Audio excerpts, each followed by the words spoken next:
Sevgili dostlar, öncelikle hoş geldiniz efendim. Ben Tugay. Nasılsınız bakalım, iyi misiniz? Bugün gerçekten dikkatimi çeken yeni bir hayatta kalma survival oyunuyla birlikte geldim sizlere. Oyunumuzun ismi Last Isle Survival. İlk baktığınızda aklınıza muhtemelen Rust geliyor ama bu oyun birebir Rust kopyası değil. Onu da şimdiden sizlere belirteyim. İşin içinde extraction sistemi, üst kurma, FPS ve TPS, kamera geçişi gibi farklı mekanikler de eklenmiş. İlk izlenimlerim olarak başlayalım. Yaklaşık bir 10-12 dakikalık bir süreçte oynadığım kadarıyla sizlere anlatmaya çalışayım. Şu anda erken erişim sürecinde, açıklamalar kısmında da oyunla ilgili bilgileri bulabilirsiniz. Haberiniz olsun, kontrol etmenizi tavsiye ediyorum. Oyuna ilk girdiğiniz anda sizi büyük bir okyanus dünyası karşılıyor. Dünyanın büyük bir kısmı sular altında kalmış. Hayatta kalan insanlar ise küçük adalarda yaşam mücadelesi veriyorlar. Bu tema klasik zombi survival oyunlarından biraz farklı hissettirmiş. Oyuna sıfırdan başlıyorsunuz. Elinizde neredeyse hiçbir ekipman yok. İlk hedefiniz kaynak toplamak, barınağınızı kurmak ve hayatta kalmak üzerine kurulu. Oyunun öğretici kısmı çok uzun tutulmamış. Bu yüzden birkaç dakika sonra tamamen kendi kararlarınızla ilerlemeye başlayabiliyorsunuz. Oyun sizi bırakıyor diyebilirim. Grafiksel detaylarına baktığımız zaman açıkçası benim beklentimin üzerinde. Mobil oyun olmasına rağmen su efektleri, ışıklandırmalar, hava olayları, çevre tasarımları oldukça başarılı oluşturulmuş sevgili dostlar. Özellikle deniz üzerindeki atmosfer güzel hazırlanmış. Gün batımı ve gece gündüz döngüleri de hoş gözüküyor. Elbette ultra grafiklerde güçlü telefonlar ve tabletler avantaj sağlayacaktır. Orta segment cihazlarda ise ayarları biraz düşürmek gerekebilir çünkü FPS droplar ve düşüşleri yaşanıyormuş, haberiniz olsun. Oynanış kısmına bakacak olursak sevgili dostlar, bence oyunun en güçlü tarafı da oynanış kısmı diyebilirim. Last Isle sadece kaynak topladığınız bir survival oyunu değildir. Aynı zamanda extraction mantığı da oyun içerisinde kullanılıyor. Yani riskli bölgelere girebiliyorsunuz. Değerli loot topluyorsunuz ama asıl önemli kısım topladığınız eşyaları güvenli şekilde çıkartabilmek. Çünkü ölürseniz topladığınız her şeyi kaybetme ihtimaliniz var. Bu sistem oyuna sürekli bir gerilim katmış benim gözümden. FPS ve TPS sistemine değinecek olursam oyunun hoşuma giden taraflarından birisi de bu oldu. İsterseniz birinci şahıs, isterseniz de üçüncü şahıs kamera ile oynayabiliyorsunuz. Tamamen size kalmış. Yakın çatışmalarda FPS, çevreyi kontrol ederken TPS kullanmak gerçekten avantaj sağlayabiliyor. Bu özellik mobil survival oyunlarında çok sık gördüğümüz bir şey değil. Bu oyunda yenilikçi bir sistem eklemeye çalışmışlar. Bence güzel olmuş. Bir de base kurma sistemine değineyim isterseniz sevgili dostlar. Hayatta kalmanın temelinde zaten üst kurmak gerekiyor. Kaynak topluyorsunuz, binalar inşa ediyorsunuz, tarlalar kurabiliyorsunuz, evcil hayvanlar edinebiliyorsunuz. Üstünüzü güçlendirdikçe savunmanız da artıyor. Ayrıca kuleler, tuzaklar ve mayınlar kurarak baskınlara karşı da önlem alabildiğiniz bir sistem mevcut oyunun içerisinde. Bu da oyuna uzun vadeli gelişim hissi katmış. Zaten benim oynadığım kısımlar basit kısımlar. Buraları görebilirsiniz. Çok uzun kısımları sizlere gösteremem. O zaman video 50-60 dakika olur. Yani oraları kesmek zorundayım. Kimse de o kadar uzunlukta bir videoyu izlemez zaten, mobil oyun. Raid sisteminden de birazcık bahsedeyim. Sadece üstünüzü kurmak yetmez bu oyunda. Çünkü diğer oyuncuların üstlerinde baskın düzenlemek de oyunun önemli parçalarından bir tanesi. Yani duvarları yıkabilirsiniz. Kaynakları ele geçirebilirsiniz. Rakibin saatlerce topladığı eşyaları çıkartabilirsiniz. Onun evini havaya uçurabilirsiniz gibi sistemler oyun içerisinde mevcut. Tabi aynı şeyi sizin üstünüze de yapabilirler. Onu da söyleyeyim sizlere. Bu yüzden savunmayı ihmal etmek büyük bir hata olur. Birazcık da sizlere loot ve extraction sisteminden bahsedeyim. Bence oyunun farklı yapan asıl sistemi de bu olmuş. Çünkü haritada riskli bölgeler bulunuyor. Buralardan kaliteli ekipmanları çıkartabiliyorsunuz.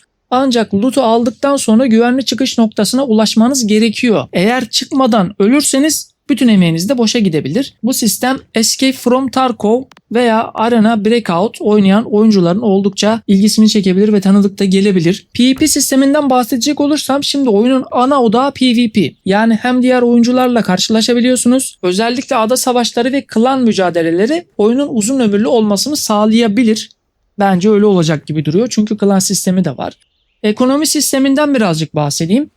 Bir başka dikkat çeken özellik ise oyuncular arası ekonomi. Yani topladığınız eşyaları takas edebilirsiniz, ticaret yapabilirsiniz, elde ettiğiniz loot'u kazanca da dönüştürebiliyorsunuz. Bu da oyuna MMO hissi katmış. Peki topluluk ne diyor? İsterseniz birazcık da buna bakalım. Şu an oyun oldukça çok yeni ve erken erişimde. Sadece Asya bölgesinde oynanıyor. Çok ciddi sorunları var mı? Tabii ki de server problemleri falan var. Onlara şimdi değinirim. Bu yüzden çok büyük bir oyuncu kitlesi oluşmuş değil. Çünkü global sürüm de yok. İlk paylaşılan oynanış videoları ve yorumlarda oyuncuların özellikle şunlara değinmişler. Rust benzeri bir atmosferi bulunuyormuş. Üst kurma sistemlerinin güzel olduğunu söylemişler. Extraction mekanikleri, FPS, TPS geçişleri büyük bir avantaj ve yenilik demişler. Çünkü çoğu mobil oyunda bunlar olmuyor. Ancak oyunun uzun vadeli içerik desteği, sunucu performansı ve denge sistemi için biraz zamana ihtiyacı olduğunu söylenmiş. Yani şimdi burada benim de gördüğüm tabii ki de sadece Asya bölgesinde, yani ona göre değerlendiriyoruz. Global bir çıkışı da yok. Ondan sonra da ne gibi özellikler gelir, nasıl olur, o öyle değerlendirmek lazım. Peki pay to win var mı? Burası çok önemli. Şu an oyun yeni olduğu için kesin bir pay to win yargısı vermek doğru olmaz. Mağazada çeşitli satılan alımlar bulunuyor ancak bunların rekabeti ne kadar etkilediği konusunda yeterli oyuncu verisi oluşmuş değil global sürüm olmadığı için. Bu nedenle şu an için oyunu doğrudan pay to win olarak etiketlemek bence doğru olmaz. İlerleyen güncellemeler ve topluluk deneyimi bu konuda daha net bir tablo oluşturacaktır. Peki artıları var mı? Güzel grafikleri var. FPS ve TPS kamera seçeneği oldukça bir artı seçenek. Extraction sistemi, base kurma, raid mekanikleri, klan savaşları, oyuncu ekonomisi arkadaşlarla daha keyifli bir oynanış yapısı itibariyle artıları. Eksileri var mı? Erken erişimde olduğu için içerik henüz sınırlı. Sunucu sorunları, optimizasyon sorunları bazı yerlerde hissedilebiliyor. Uzun vadeli denge sistemi henüz belli değil.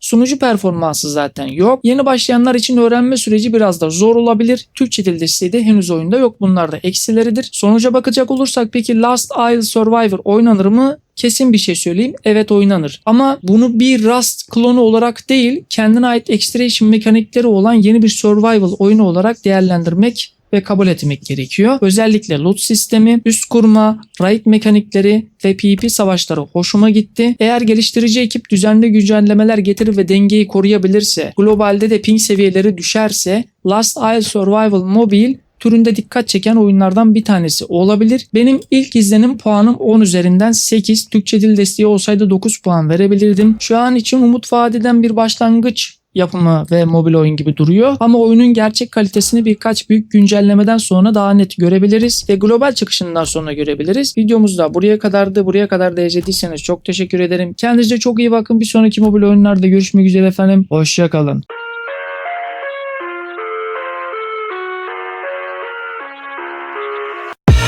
I live inside my own world of make-believe.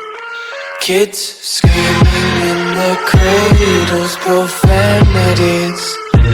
I see the world through ice covered in ink and bleach. Cross out the ones who heard my cries and watched me weep. Hush.